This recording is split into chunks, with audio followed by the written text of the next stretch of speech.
Hello, everybody, and welcome to this episode of Tales from the Doghouse Separation Anxiety Explained. I am Stacey Bell from Focused Fun in the US, and with me today is... Hello, it's Ness Jones from Australia, from Separation Anxiety in Dogs Decoded. And this episode, we are having a break from our Mythconceptions series. And we have two special guests, who is Allie Bender, who's the co-author of Canine Enrichment for the Real World, and Ellen Yoakum. Oh, Stacey's got it. Ellen Yoakum, who is a fellow separation anxiety specialist and a trainer, obviously. But today we're going to talk about enrichment, because we all know that enrichment is one of the key pillars in helping our dogs resolve their separation anxiety. So, Allie and Ellen, welcome. Thank you so much for joining us. Maybe you could both give us a little bit about your background, where you're coming from, and then we can dig into the talk. Sure. Thank you so much for having us. I'm excited to be here today.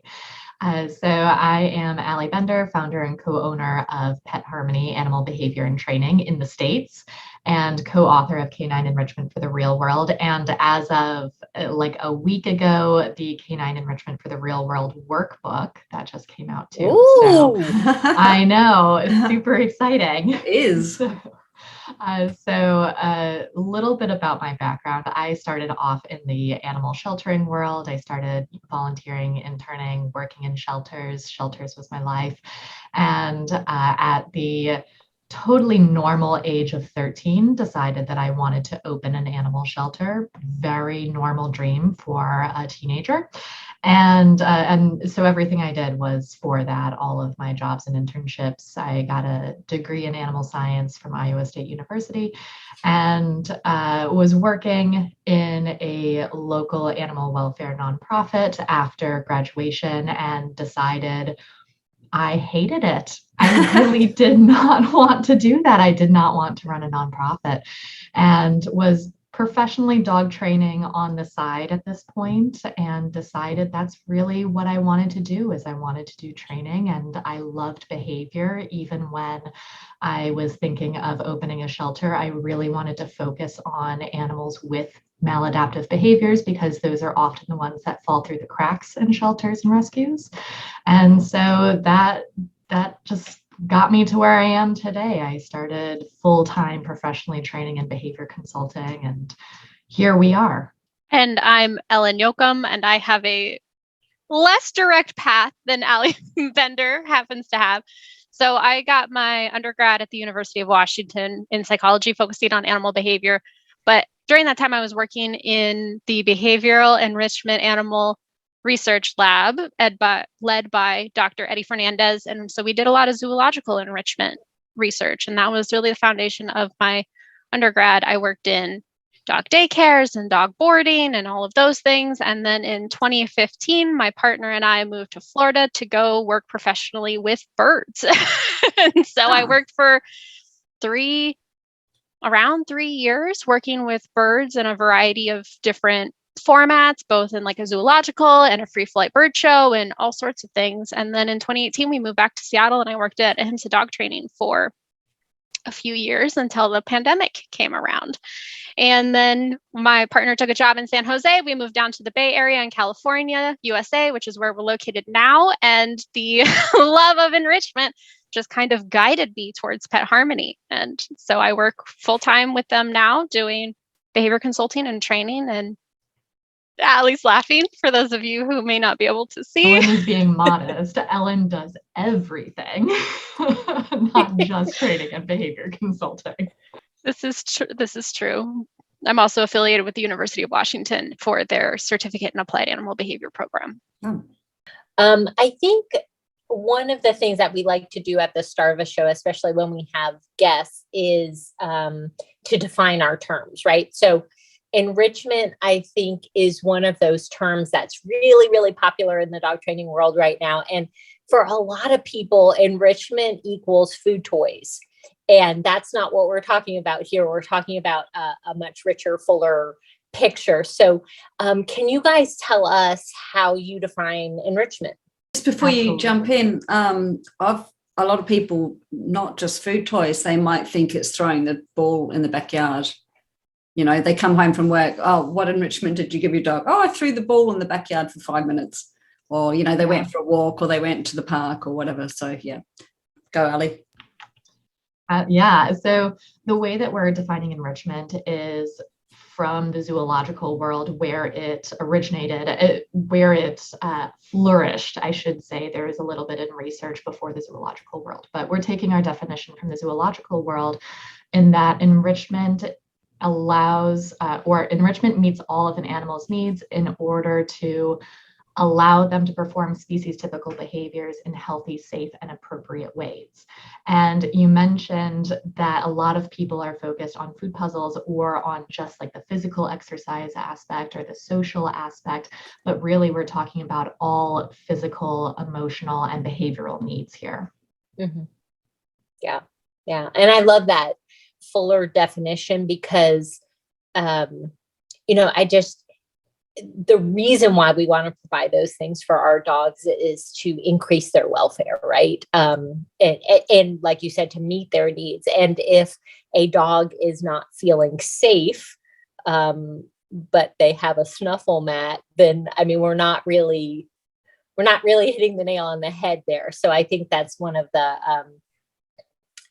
the reasons why I just love that fuller definition more, instead of breaking it down to exercise and enrichment and then, parsing out those other pieces separately. Yeah, absolutely. It's like somebody who's been sleep deprived for 3 days and you're like, well, I think you need some mental exercise. Here's a crossword puzzle. Like that does not that does not help them in that moment. We need to look at, what do you need right now? Let me provide that for you. And then, especially because I'm sure we'll be talking about separation anxiety shortly, Mm-hmm. then that allows us to help them in other ways down the road. Let's let the sleep deprived person sleep for a moment, and then we can address their mental exercise needs, similar to how we do with separation anxiety of, let's look at unmet needs first so that we have a better internal environment that we can work with that animal, and then we can work on the separation anxiety aspect. I guess one of the things that I really love about your book is the astute discussion of safety versus security. And I just love that because it's so easy to lose our compassion for our animals and go down that road of, oh, they can suck it up, they're just being a baby, or, like any of that negative kind of self-talk, when we don't look at safety and security separately and then kind of see how they kind of, how we can work on both of those aspects, right?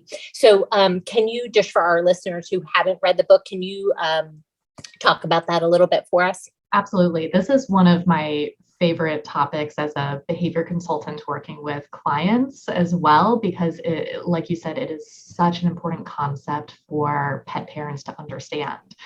And the way we're defining that is, safety means they are physically out of harm's way, whereas security is the feeling that you are safe and out of harm's way. So one of the examples that we give is an animal a dog who is running in traffic and having the best time of their life feels secure. They feel like they're fine and free and what have you, but they're not physically safe. They're not physically out of harm's way. Whereas when we're talking about something like separation anxiety, they are physically safe. There's like that big asterisk of like, unless there's self-mutilation and all of that, but they are physically safe, but they definitely do not feel safe. And I guess that's one of the big reasons why in Home Alone training, one of the most important things is to take away that fear and kind of put it on the back burner and say, hey, we're not going to expose you to Home Alone absences that are longer than you can feel comfortable doing, right? So we're going to take that away and kind of build up from what are you comfortable with now, and then, gradually desensitize them to the longer and longer durations. Another kind of thread that runs through your book is the discussion on agency. And of course, I love that as well. The whole book, I mean, honestly, y'all, if you have not read it, Ness is going to now all make fun of me. She makes fun of me every time I say y'all. They don't do that in Australia. But if you have not read the book, I would highly recommend it. I will show it to the people who are looking. And I can't wait to I know that this is a side street. Yeah. Yay. What's going on with the workbook? Can you tell us a little bit more about that? I didn't even know that was coming. There's a whole story behind. We didn't know exactly the date it was coming either, and yes, but it is here as of like a week ago. So our book came out and had better reviews. Like, people liked it more than we thought they would. Emily and I prepared a lot for what if people hate it and run us out of the profession, and what are we going to do after behavior consulting when, our names are tarnished. That sounds familiar. Yes. Right. Like imposter syndrome hits us all. Yeah. And that did not happen. And we never prepared for what would happen if people actually liked it. But, we've been so fortunate in that we've been able to present and be on podcasts and just talk to people about enrichment for 3-ish years that the book's been out now, I think, because it was pre-pandemic. So 3-ish years that the book's been out, or 4, it's not relevant, but we've been so fortunate to be able to talk with people. And the biggest questions that we got, aside from agency questions, we got a ton of agency questions, but one of the biggest questions we got was about the implementation of all of this. And so a lot of what we've been focused on since hearing everybody and hearing all of those questions has been, okay, how do we help people implement this enrichment framework for their personal pets, for their clients, for shelters and rescues, for doggy daycares? We have a lot of different people who have asked us for help in implementation. And so a lot of the things we've worked on have been for that. We have our enrichment masterclass for professionals to teach professionals how to use this with their clients. And the workbook was another answer to this of, okay, let's break down the process. Essentially that chapter 17-ish, I think it is, where it's putting it all together. I could also just get my copy that's right next to me.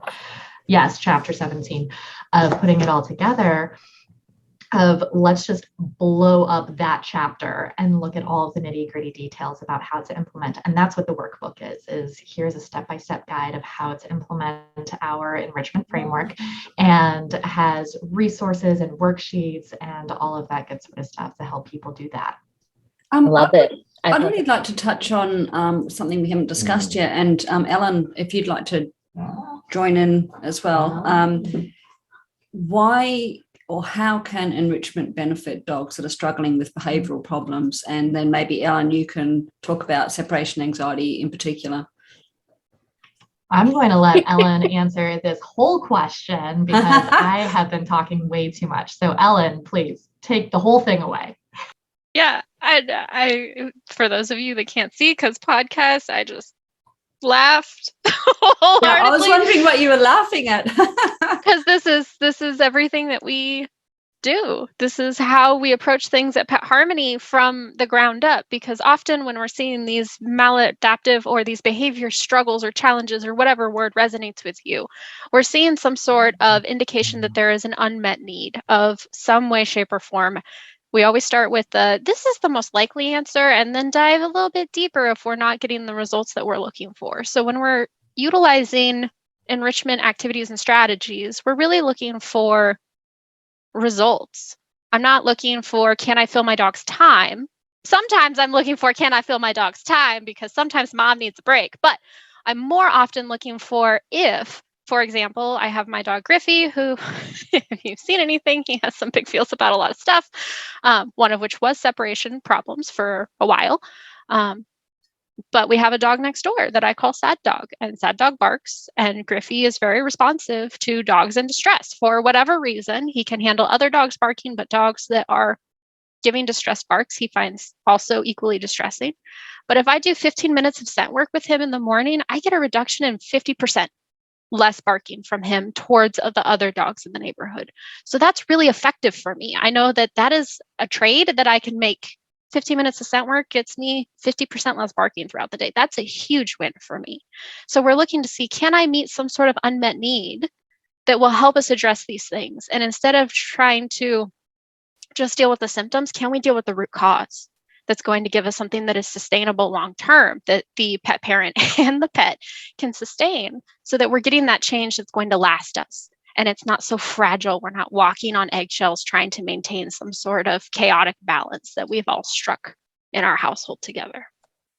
And one of the things that I really, really love about your framework is that it is a framework, right? It's not just throwing spaghetti at a wall and saying, well, today I did this, tomorrow I'm going to do this, and the next day I'm going to do this, and hopefully something will work. It's much more systematic than that.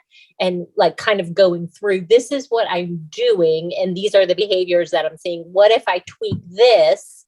What happens with the behaviors that I'm seeing? And really looking at that, because I think you can get into that, well, we'll just keep on adding stuff. And then all of a sudden everybody's feeling so overwhelmed because now they've got to do 15 things per day before they can even try a home alone exercise. And then they just, it just, that, like you said, it's not sustainable. I just think that that's super important, because we're all doing the best we can with the information that we have. And it can be really easy. We call it the enrichment guilt, because we see it so often. It tends to be on social media where they see these like beautifully curated and crafted enrichment plans. And like, I'm going to be honest, my enrichment plan is not beautiful in any way, shape, or form. It is messy. There's cardboard all over my house because that's what's effective for my dogs. And I may or may not have the ability to pick it up right after they do things. So it's really important to strike that balance for everybody in the household.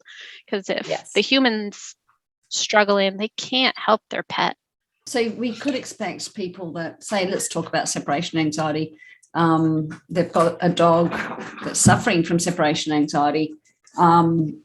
Maybe hope, if they start adding an enrichment, then it might just help facilitate the training in some way. Yeah, absolutely. And I think we can also broaden our idea of what enrichment is. If we think back to the definition that Allie gave, that it is things that meet all of an animal's needs. Animals need autonomy and independence. Independence is one of the categories that is outlined in canine enrichment for the real world. And that home alone training, or that can you be comfortable despite what the crazy wild world is going to throw at you, when I'm not present, can we have other ways for you to feel safe and secure that are non-dependent on me, is addressing more than just the independence category of welfare and needs. It's so many other things. And I think that we do try to, as I was kind of going through the different categories, I was trying to, look at the kind of typical starting place for home alone training and try to see, like, are we providing as much agency as we can in this case, getting them out of the crate, letting them choose where they might rest during a session. Are we, when we're doing those, sniffy walks or whatever we're doing, are we letting them choose where to go? Are we, so I was really trying to look at some of the different things and trying to, just challenge myself to look for more ways, kind of taking the status quo. Are there more ways that we can add agency, add independence, or increase that skill, particularly for these dogs? Can we help change the environment a little bit more to make it more conducive for restfulness for that dog, or if the dog is noise phobic, or if the dog has overreactions to other dogs and other people. Can we, all of those things that we normally do, can we take those to the next level for our clients, and kind of help them? Every situation is different. So I'm not saying we're making a formula here, but just to open our minds to more possibilities, more ways of supporting our clients. So that's what I was hoping that you guys could just help challenge us in that, not in a confrontational way, but in a growing way. Yeah, that's a great question. And one that I think all of us as professionals should be asking ourselves and each other of just how can we get better every day at what we do? Mm-hmm. So I love that question. For me, one of the things that I am currently focusing on growing and being better at with my clients is sustainability and efficiency.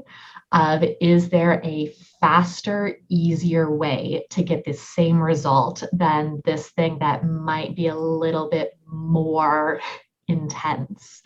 And and so really that's what I'm looking at. And I think when it comes to separation anxiety, that's something that as an industry we can be looking at is there a way to get faster, more efficient results? Because separation anxiety notoriously takes a long time to work on. It does. And it's not to say that we'll be able to do anything in a day or a week or any, like it does take a long time to work on any maladaptive behavior, but is there a way to get faster results with that? So that's really what I'm focusing on with a lot of that, and focusing on how can I use the least amount of information and exercises for my clients to get them what they need. If I can give them a bunch of information to get to 95% of what I want them to be, could I give them a little bit of information to get them to 90%? And the answer is yeah. It can be a little bit of information and very few exercises to get to the 90%. And they're, they would have been happy at 75% of results. So that's really where I'm focusing on personally. Yeah, I think that we're both in that same vein. And part of what's so great about working on a team is I can message anyone on the team and be like, I need someone to check me. Like, am I going way out of left field here? Does this seem like it's a decent idea? Should I pursue this and see if it will work? And I will say that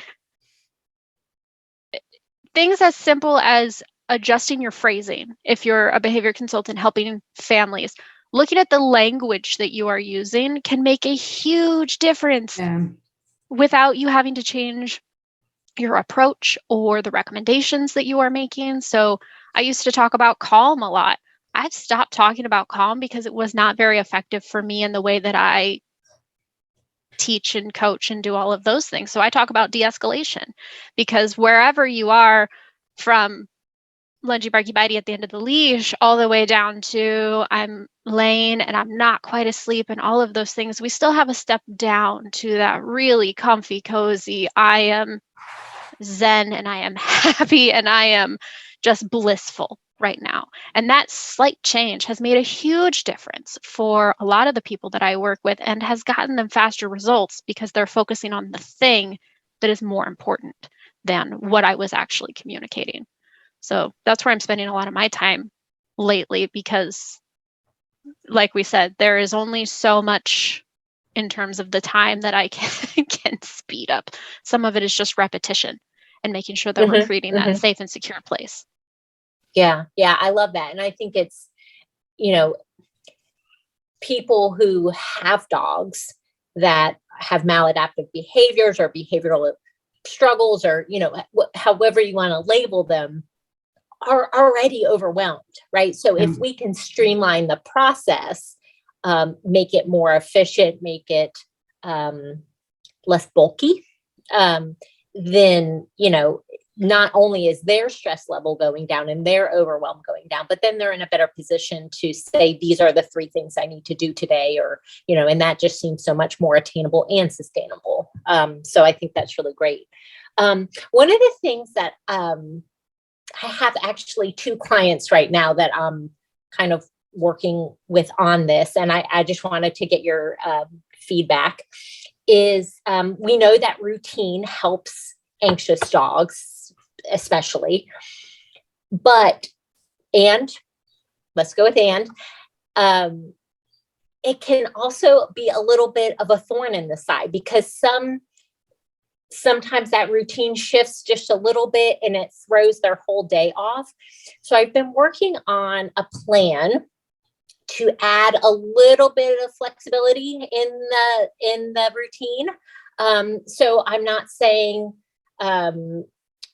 so this is our time when we would usually do tug. Well, maybe we can do the flirt pole. It's the same type of intense activity, but it is something different. And then just trying to spread that a little bit and add a little bit of diversity in there. Do you all see that with your clients? And if so, what are your big tips and takeaways there? Yeah, I have a client right now that's exactly what we're working on. They're not a separation anxiety client, but they have a Malinois that has big feelings, and we like Malinois. Yes, I have 3. Right, like this beautiful picture right behind here. So they have a Mal who has big feelings, and the big feelings often result in redirection on the woman in the house. Ooh. And it's not a great coping mechanism that he has, and much better than he was a few months ago. But we're working now. Now they've realized, okay, a lot of this has been resolved, and the sticky point at the moment is when his routine changes. If we have routine changes in the morning, he has big feels about that, and that just kind of throws him for the rest of the day, and he has a hard time and is much more likely to redirect on those days. And I get it. If my routine gets thrown in the morning, I'm also similar to that. So I should take a note for myself on this. But but for this Mal, one of the things we're doing is saying, okay, what are his needs in the morning? Because we do still have to feed him and exercise him and do all of those things. And he does enjoy affection from the woman in the morning, but sometimes that can get dicey. So how do we meet his needs? How do we meet their needs? And then how do we plan for reasonable contingencies? So we found a routine in the morning that works for him. And then we said, okay, what happens if the man in this relationship is not able to care for him that morning? He's sick, or he's on vacation, like on a work trip or something like that, because the morning routine is very heavy on the man being able to do all of those things. And so now what we're working on is very gradually, very small approximations, so that we are not upsetting this dog, working on the woman being able to do more of those things. Instead of the man being able to recall the dog away from her if he's getting a little weird with her, can she send him to his place or into his crate? Or, can she play fetch with him? How can she get the same results? If he can't go for a walk in the morning, what options do we have in the house? We have a nice big basement. We can play in the basement. So just like you were saying, Stacey, of maybe it's not fetch, maybe we do flirt pole, or maybe we do tug, or let's still look at meeting the needs that are there, but have options that everybody is okay with, so that no matter what the circumstance is, we can just pick and choose things that are going to work for that particular situation. And for this client, that's, knock on wood, we're doing really well with good switching his routine over and broadening it a little bit. And for a lot of my clients, I try to focus less on routine and more on predictability. So the difference there is routine for me is unintentional predictability. So for example, I moved here in April of 2020, my partner and I moved from Seattle to the Bay Area. And at the time I was not working. And so my partner got off around 5:30. Around 5 o'clock, I would get up and start cleaning the house. I'd play with the dogs. I would make dinner, do all of the things, kind of shift into evening time routine for me. What I started noticing when I started working full time again is that 5 o'clock hit and my dogs were in my office play bowing and batting each other in the face and bringing me wubbas and doing all of these things because I created a predictable routine around 5 o'clock that we play, we do these things. And that's, I mean, I would, most days I would like that to be totally accessible to us, but it is not every day. So instead of creating that routine around that time, I started implementing like, do you want to play? When I say, do you want to play? And I walk into the room and I sit on the ground, that is the initiation of, if this is something you would like to participate in, then let's do it now. Do you want to go outside? We play the do you want to game so that I'm able to implement all of these different things. Now, to relate that back to separation training, this is something I suggest to a lot of my clients when the dog is hypervigilant of the client's movement around the home. Because often what we see is that it is, does this matter to me? Does this one matter to me? Does this one matter to me? Maybe Right. are they going to the cheese drawer? Are they going outside? Are we going to go for a walk? Are we going to do all these things? So it pays for your dog to pay attention to you all the time because they want to make sure that they're engaged when they're able to be engaged. So if we start to label those things or build in predictable movements, I will be very deliberate in the way that I walk to your leash. If this is about you, then my dog can take time off and sleep and rest and relax and not worry about, maybe she's going to the cheese drawer. Can I get some cheese? I'll follow her to the kitchen every time because 1 out of 10 times it ends up in cheese. And like, I really love cheese. This is not at all what happened in my house. This isn't about me. Yeah. So we can build in that predictability without creating those really structured time-based routines. And I'm working with a behavior consultant, Sarah McLeodry, for Care with Consent. And we've been implementing this a lot with my own dogs in terms of husbandry. Oh, one thing that you said, Allie, that, kind of when we were talking about that, making sure that the needs are met. And I have the same client that is very sensitive to the weather. So if it's too hot or too cold, she struggles. She struggles being outside. She's a greyhound, in case that helps put it in perspective.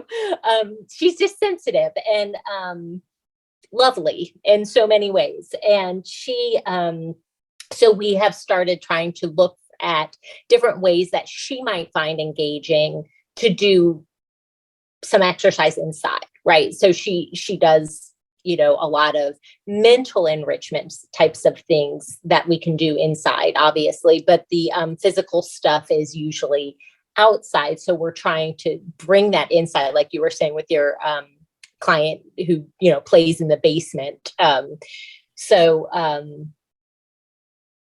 But the tricky thing is if people don't have carpeted floors, because the slippery floors can make it hard for things like tug and fetch and, all of those things that can be kind of dangerous or uncomfortable or both. So I didn't know if you had any, besides kind of the normal, I'm kind of trying to think of that kind of higher intensity exercise ideas, but things that might be like a short time outside or be able to play inside.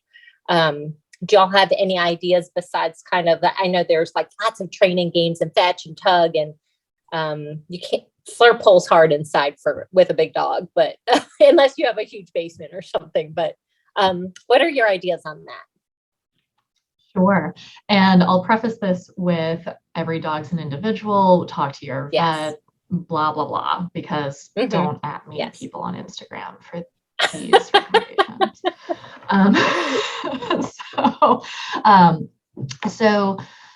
Like fetch and tug and flirt pole and all that. But one of the things to think about too is like you said, flirt pole's hard for big dogs. And so one of the biggest things that I recommend for folks is look at your dog's specific specifically instead of taking like necessarily blanket recommendations, because Right. for small dogs, like I've had people with small dogs who have used just like cat wand toys as foot Yes. poles, and they can do it in an Yes. apartment, like a really small apartment. So, so there are a lot of things that are available depending on the size of the animal, the health of them and all of that. So anything that we can do outside, trying to repurpose that inside if it's safe to do so. I like stairs for a lot of that. If that's a good idea. Have stairs, yeah. If you have stairs, if they don't have joint issues and all of that, if they're a healthy animal, making sure. And a lot of people have carpeted stairs, which is even better. I've always lived in places that have fully carpeted stairs, if it's one of those where it's like a stair runner and there's nothing at the bottom, putting a really stable rug at the bottom for them. But being able to just stand at the top, toss a treat down the stairs, have them go get the treat, come back up for another treat. That's a really simple one.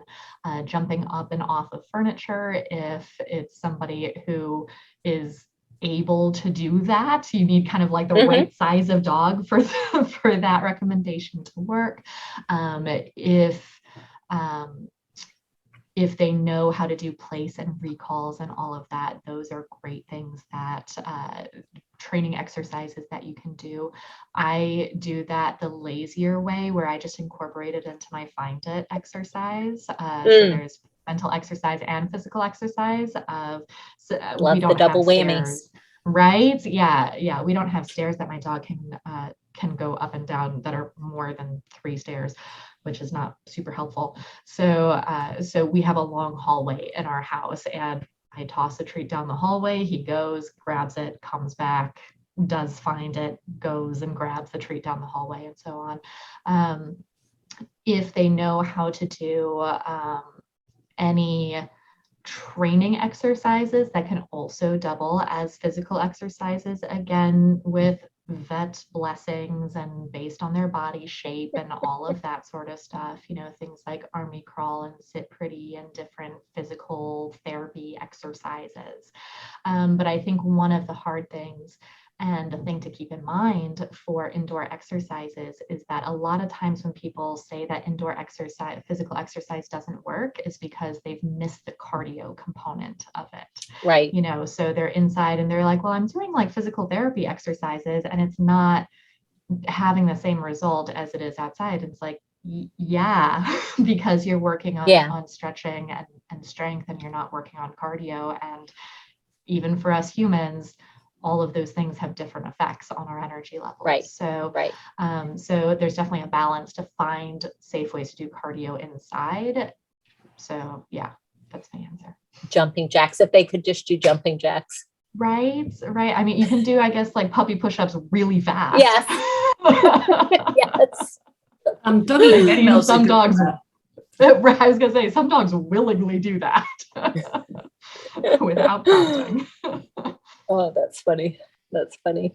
How important do you think sniffing is then? Like, tell our listeners where sniffing comes into the equation for their dogs. Foundational. I'm gonna let Ellen answer this because she literally today was like rattling off different sniffing studies.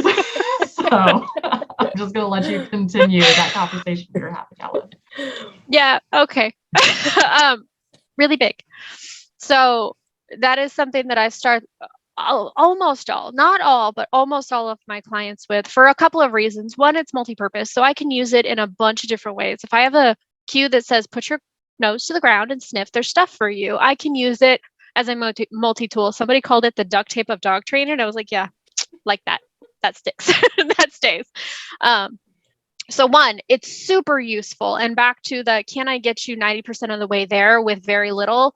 Find It for me is one of those that I can get you pretty close to your goals with 1 or 2 exercises. We just have to teach them really well. So one, very, very functional. Two, I came from a background in zoological enrichment where we were really looking at, can we use species typical behaviors? So whatever that animal is, can we utilize that to increase welfare? And if we look at dog, sniffing is about the doggiest dog thing a dog can do. So when we are harnessing that for good, then we can see a lot of really good effects. So back to things that Allie was mentioning earlier. I believe it was an Alexandra Horowitz paper a while ago that looked at judgment bias and the way that sniffing can impact judgment bias. And Yes. it was for the good, as we would put it. Dogs that engaged in sniffing as a regular activity, they had parameters in the study. It was much more concrete than what I am reporting here. Saw that dogs were shifting from a negative judgment bias to a positive judgment bias. So that means in an ambiguous situation, they were maybe apprehensive, their body language was low, they might have been avoidant, they might have been moving very slowly or really ignoring a lot of the environment, versus post-sniffing implementation, they saw more exploration, or what we would kind of label as an optimist. A dog that came in and was like, until proven otherwise, this is probably good for me. And so we really want that for a lot of our dogs. There's also some research, because I really focus on self-regulation, physiological self-regulation as a crux of my separation training. Can I help the dog be able to do the I'm going to be honest, I'm better at it with dogs than I am myself. It is what it is. But there's also some research out there that indicates that sniffing can help jumpstart that physiological reset, that process of the dog de-escalating and being able to self-regulate and self-soothe and do all of those things. So sniffing, do it. It's great. Yes. That being said, Yes. not all sniffing is the same, and not all dogs are going to respond to all sniffing in the same way. So if your dog is not a super big fan of find it, meaning you're not seeing the results that you're looking for, try something else. Try more directed sniffing rather than that, like, there's just stuff, go find it. You might have more results with that. So talk to us more about the physiological regulation that you were talking about as part of your separation anxiety training. Yeah, because, well, we could all do. We did a podcast episode with Dr. Pockle, really focused on relaxation and that self-regulation and being able. He's great. Having the dog be able to initiate that process on their own or with minimal guidance from us, because by definition, if you're working on separation training, you're not there. Your dog needs to be able to cope with things on their own. That's how you get that independence. So we really focus on maybe some up-down games. Can I get you a little excited with the flirt pull? And then can I help you with a find it, so that we're getting a little excited and then we're taking a deep breath? Or when something happens, can I help you that way? I coach my clients to really focus on those physiological signs that are kind of across the animal kingdom. So increased respiration, increased heart rate, the dilated pupils, all of those signs that we might be headed towards that fight, flight, or freeze threshold. And then can we start to come back down? Can I coach you or guide you in a way that is going to help you bring all of those things back down, find you safety and security? So do you do a lot of kind of trying to capture deep breaths or sniffing or and putting that on cue then, and to try to introduce that as a way that the dog can kind of, okay.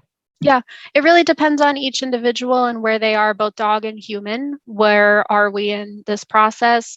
I give them a couple of ideas for possible enrichment activities, and then I give them very concrete parameters of, this is what success looks like. This is the goal that I am trying to achieve by doing these activities. Report back. Let me know how this goes, so that I can help you create that sustainable and realistic plan, that thing that you can do every day that doesn't take a huge amount of effort from you is my goal. Sometimes we have to put some effort in to get there the other way. And then really capturing those signs of, I call them de-escalation, because again, that language works for me. Mm-hmm. So it might be a shake off. It might be a deep breath. It might be a tail going from straight up to slightly starting to lower, or it might be that snap to attention and that moment where your dog goes, never mind, and disengages from the thing. So we're looking at all of those And then if we take it a step further, we can also take a video of our dog as they're going to sleep. So how does your dog put themselves to sleep at the end of the day? What does that process look like? For my dog, there's usually some digging, especially for Jazz. That's part of his process. We dig and then we circle, we lay down, and he'll do some grooming. And then I start to see his forehead loosen, and then I start to see his eyes get droopy, and he takes a couple of deep breaths. And I see a yawn and some tongue flicks and lip licks and all of those things as he's getting prepared to fall asleep. And then the last thing, the thing that tells me I'll see you in the morning, is he takes a big deep breath and goes, oh. And I can just watch his entire body deflate into the bed. So I know that those are all things that he naturally does to self-regulate, to get himself prepared for sleep, meaning I can capture those in day-to-day life, and they'll hopefully work in our favor if we do everything in the right order. I think my biggest thing is that each dog is an individual, and Ellen mentioned earlier that we need to be looking at results from our enrichment plan. And we need to take that objective lens of, if something isn't working and isn't producing the results that we wanted it to, of being willing to experiment with that exercise to see, can we get it to have results, or is this just not the right thing to do with our dog in the first place? And recognizing that what works for one dog is not going to work for another dog, and being willing to let go of some of those woulda, coulda, shouldas, and just looking at the dog in front of us and doing what they need. Yes, and I think to build off of that, we had one of our consultants wrote a blog where she called it trial and eval instead of trial and error. And that mindset shift for our clients has been huge. I have clients that are like, well, I tried this thing and I got this information, so I trial and eval, and it's not it. It's not the right choice, or for whatever reason, it's not going to work for us. And so instead of saying, I tried this thing and it was a waste of time, it was a waste of resources, all of these things, instead turn around and say, what did I learn from that? Did I learn that my dog really isn't a huge fan of silicone lick mats? Cool. I don't have to buy a silicone lick mat ever again. I can do something else. I do love that, because it gives us permission to explore without feeling like we failed at something, right? Because like you said, every dog is different. They're individuals, right? So we can try things. And I always do try to, I'm definitely going to start using that terminology, because I always do try to frame things like, let's try this first. And if we find that we're not getting the results we're looking for, we'll try something different. But I like that trial and eval is just a kind of shorter way of saying, I tend to be a little wordy. Ness will attest. So that's a nice short way to kind of, capture that whole concept, is that, kind of that staying curious about things, keeping an open mind, exploring, because the bottom line is that we are trying to meet the needs of the dog, and every dog is going to have different needs. So I love that. Very nice. Where can everybody find you? Absolutely. We are Pet Harmony Training pretty much everywhere. Our website's petharmonytraining.com. We're at Pet Harmony Training, Facebook and Instagram. For pet professionals, we are at Pet Harmony Pro on Instagram. And for folks who want to get a free copy of our enrichment chart, blank enrichment chart to fill out, and a guide to go along with that, which is like a baby abridged version of the workbook, you can go to petharmonytraining.com/enrichment chart for that. Lovely. Well, thank you guys both for joining us today. It was an absolute pleasure to have you here, and everybody get the book. It's awesome. It's awesome. Even if you feel like you know a lot about enrichment, you will learn things, and it will kind of remind you of things that you might have slipped on, and help you kind of, whether you're a professional or a pet parent. It's awesome. Highly recommend it. Thank you so much for having us. It's been great. Of course. It was great. Thank you. Yeah, thank you. Thanks. My dogs were just going off in the background there. I don't know. You could hear some weird noises. They're a bit bored. It's now just after 6:30 in the morning, so they're in their active kind of, come on, mum, let's go and do something. So, Activity time. It is activity time. Yeah, but Fabulous. thank you. It's been such an interesting conversation. Really appreciate you coming on. Thanks for having us. Fabulous. All right. Okay. Well, we might wind up. Thank you for listening to another episode of Tales from the Doghouse, Separation Anxiety Explained. I'm Ness Jones. I am in Australia from Separation Anxiety in Dogs Decoded. And I am Stacey Bell with Focused Fun in the US. Thanks for joining us. Bye. See ya.